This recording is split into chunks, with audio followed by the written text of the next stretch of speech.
Oke. Kalau katong berbicara terkait dengan psikologi komunikasi, berarti katong berbicara tentang dua suku kata.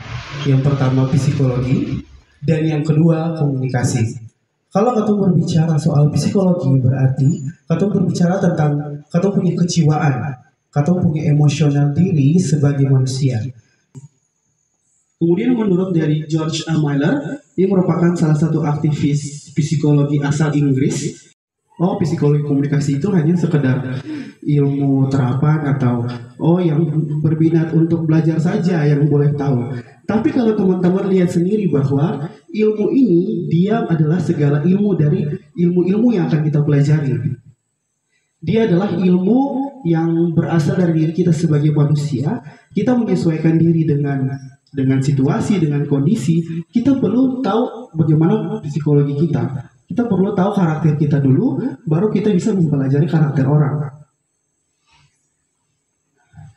Kemudian di sini ada aspek-aspek psikologi komunikasi. Kalau ada contoh kalimat yang contohnya kayak gini, kita tanya Gil misalnya, Gil besok kuliah jam berapa?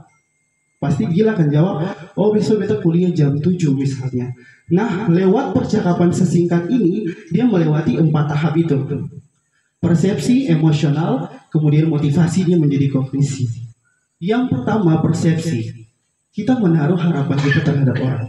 Kita memberikan perkiraan kita terlebih dahulu sebelum kita berbicara, iya kan? Kalau misalnya kita tahu Gil mau pergi kampus misalnya, pasti kita sudah mempunyai ilmu, kita sudah punya pengetahuan bahwa Gil ini adalah anak kuliah. Saya mungkin katong tanya Gil pergi kuliah, padahal Gil saya kuliah. Kemudian dari persepsi ini dia menjadi emosional. Emosional ini adalah pemikiran yang ditingkatkan lagi. Nah, katong akan menanyakan Gil kan tadi Gil mau pergi kuliah, berarti katong tahu sendiri bahwa Gil adalah seorang mahasiswa tanpa katong sadari. Itu ada di dalam katong punya diri secara pribadi. Kemudian dari hal itu dia akan menjadi motivasi. Nah, motivasi ini dia akan berproses ketika Gil sudah merespon kembali apa yang katong tanyakan. Dan kognisi ini sudah masuk dalam percakapan lanjutan. Itu kalau misalnya percakapan itu akan berlanjut, kognisi ini adalah cara berpikir kita, cara kita mengelola pesan yang dia sampaikan maupun juga yang kita sampaikan. Kalau kalian tahu bahwa alur komunikasi itu pertama dari komunikator atau orang yang menyampaikan interaksi itu atau pesan, kemudian lewat media apa dia sampaikan.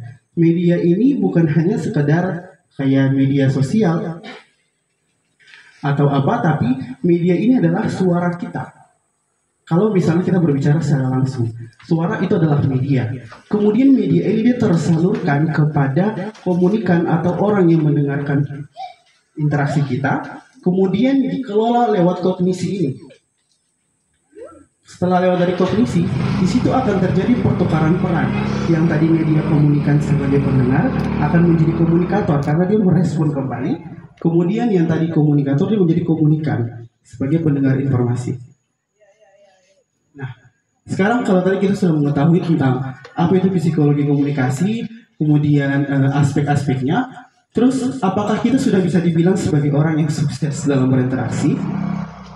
Yang pertama, memahami dengan benar psikologi komunikasi yang tadi. Kita tahu bahwa psikologi komunikasi berarti kita belajar untuk bisa mengetahui karakteristik orang lain. Kemudian yang kedua, memahami dengan benar pentingnya psikologi komunikasi yang tadi itu. Terus memahami dengan benar aspek psikologi yang tadi ada persepsi, kognisi, emosional dan lain sebagainya. Dan yang paling penting adalah yang 4 di bawah. Ketika kita sudah memahami 3 yang di atas, maka 4 di bawah harus kita lakukan. Sebenarnya bukan kita lakukan juga, tapi secara tidak sadar itu sudah terjadi. Namun hanya saja kita yang tidak sadar. Nah, yang pertama, yang paling penting itu adalah empati. Bisa dibilang sukses, karena kadang empatinya juga kurang. Katanya teman-teman juga begitu. Kadang kalau berbicara sebagai manusia, katanya juga tidak punya rasa empati yang lebih. Asal keluar saja. Sinto dia terima atau sih. Jadi katong belum bisa dibilang sukses berinteraksi dengan orang lain.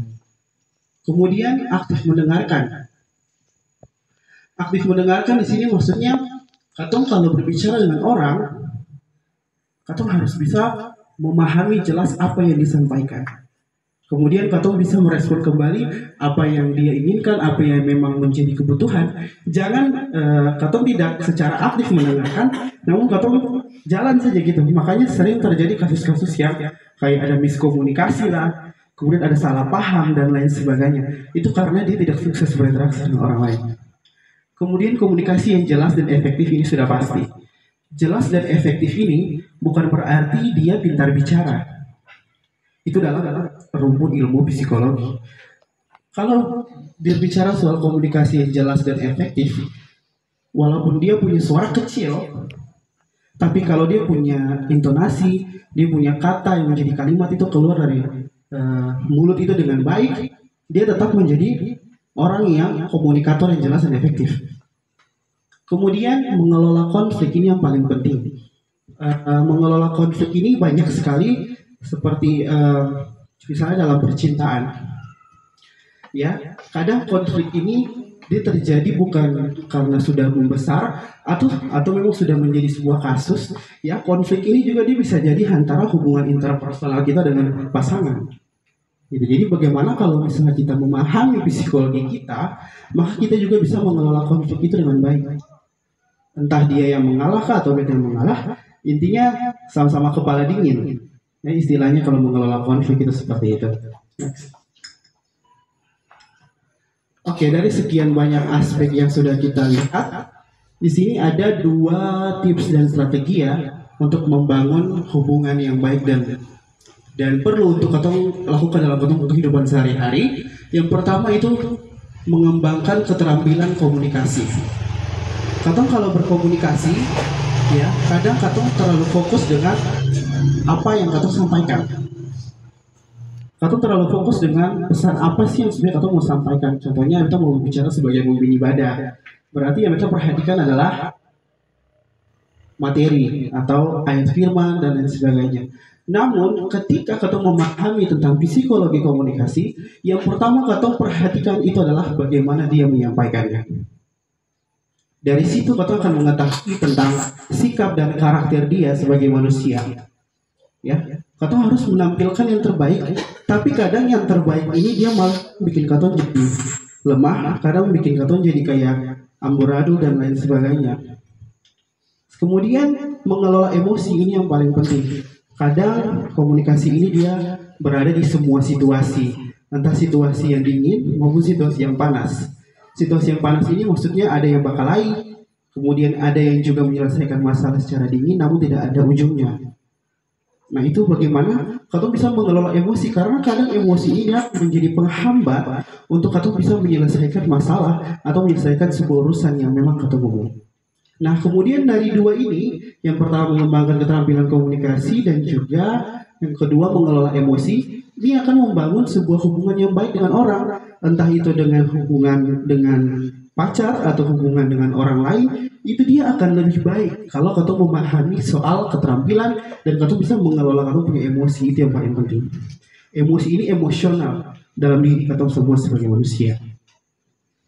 Oke, mungkin itu yang bisa kita jelaskan untuk saat ini, membuka teman-teman punya pemahaman lebih tentang psikologi, dan memang masih ada ilmunya lebih dalam-dalam lagi. Hanya saja bagaimana ini kita bisa menjelaskan bahwa katong komunikasi bukan hanya sekedar menyampaikan apa yang ingin katong sampaikan. Namun sebelum katong memahami apa yang ingin katong sampaikan, katong harus tahu kepada siapa katong berbicara. Itu yang paling pertama. Kalau kita sendiri atau mesti kriteriakan dulu pendapat ini apa bagaimana. Kalau misalnya dalam rapat itu tuh berarti kita jatuhnya tuh bukan katong adu argumen nih. Biasa itu bilang kan memang kalau misalnya rapat tuh katong banding argumen, banding dengan adu tuh beda. Kalau adu nih katong bakal siapa adu argumen yang betul, tapi kalau banding nih katong cari siapa argumen yang bisa katong pakai untuk katong situasi ke depan. Lalu kalau misalnya menghadapi situasi teman-teman ini jatuh ke katong psikologi komunikasi bahwa katong mesti merendahkan diri, lalu katong mesti terima semua pendapat. Bukan berarti katong tuh mesti batu lalu orang lain sayang. Katong tuh lihat sama sisi, bukan dari katong sisi saja, tapi bagaimana katong pun argumen bisa dipakai dan juga orang pun argumen bisa katong pakai. Bukan katong saja lalu untuk menghadapi situasi katong juga mesti tetap keep humble supaya Tuhan sayang katong, amin. Dan